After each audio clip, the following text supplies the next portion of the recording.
Imagine, for a second, that almost every single moment you spend with other people requires a full-on performance. That's what we're diving into today, the deeply connected experiences of autistic camouflaging and burnout. We're going to look at what these things really are, drawing straight from the words of autistic adults to understand the incredible hidden cost of just trying to fit in. I mean, who hasn't, right? We've all been there. That feeling where you have to kind of adjust who you are, force a smile, just to navigate some social thing. It's a pretty universal human experience. But what if that wasn't just for a big job interview? What if it was your reality for pretty much every social interaction every single day? For a lot of autistic people, this isn't about being polite. It's a relentless, high-stakes performance they have to maintain just to get by in a neurotypical world. So this constant performance, it actually has a name, and it is absolutely key to understanding everything else we're going to talk about. So let's get right into it. You know, autistic adults have used some really powerful ways to describe this. Think about it. Building your entire social personality like a patchwork of acts, just stitching together little pieces you've seen in other people.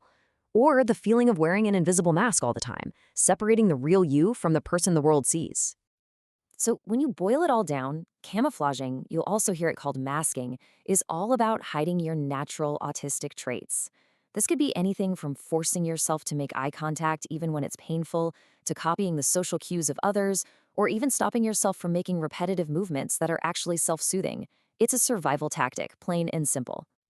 But here's the thing. This constant act of pushing down your true self, it comes at a huge cost. This is not some harmless party trick. It has really serious, long-term effects. Wow. I think this quote just says it all, doesn't it? Just try to picture that. You're doing complex social math problems in your head constantly, all day, while also trying to work or chat or just buy milk at the store. The level of exhaustion is just immense. And this is the fallout. That constant effort leads to deep, chronic exhaustion and can even make people physically sick. It can chip away at your sense of who you even are, making you feel like a total fake. And because you might look fine, people have no idea what's going on, which leads to these totally unrealistic expectations. It can even delay a critical autism diagnosis for years or even decades. And if you want a number to really hammer this home, get this. Research shows that a staggering 79% of autistic adults have another psychiatric condition alongside their autism. The chronic stress from all that camouflaging is a massive part of that story. It really creates this vicious cycle, you see. The pressure to act normal leads to things like anxiety and depression. That then makes it even harder to keep the mask on. And if the mask slips and you're met with rejection, well, that just tells you that you have to hide your true self even more. It's a trap. So what happens when that weight just becomes too much to carry? When the battery is completely, totally drained? Well, that breaking point has a name too. It's what the autistic community calls autistic burnout. This is such a powerful way to put it. This isn't just about being tired. This is a state of complete and utter depletion of everything you've got, mentally, physically, and emotionally. And there's no one coming to help clean up the mess. Okay, so here's the more formal definition, and it was actually developed with the autistic community. The really key things to notice here are chronic life stress, that's the constant masking, and a mismatch of expectations and abilities. And the result is this deep, long-term exhaustion that can actually lead to losing skills you once had. So here's kind of how it happens. You've got these chronic stressors like masking that just build and build over time. Then you've got barriers, maybe a lack of understanding from others or no real support, that stop you from ever truly recovering. Eventually, the demands being put on you are just way more than you can handle. And boom, that's burnout. Now, it is so important to get this straight. Autistic burnout is not the same as the job burnout we hear about, and it's not the same as depression. It's different. It hits every part of your life, not just work.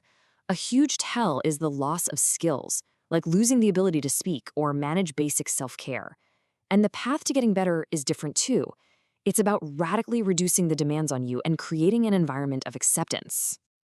And the impacts are just devastating.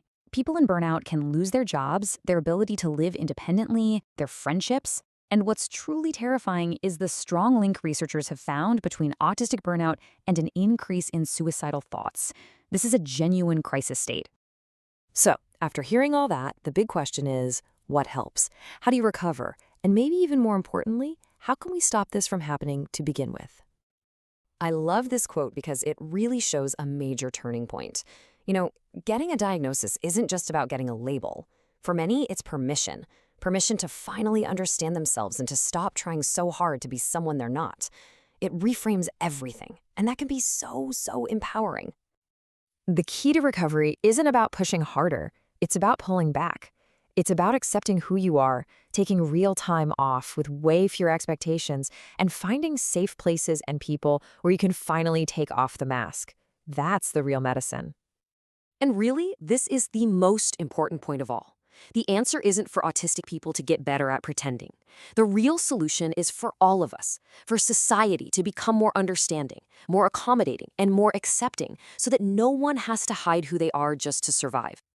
So that's the question I want to leave you with. In our own lives, at work, at school, with our friends, what is one small thing we could do to help build that world? A world where acceptance means no one needs a mask.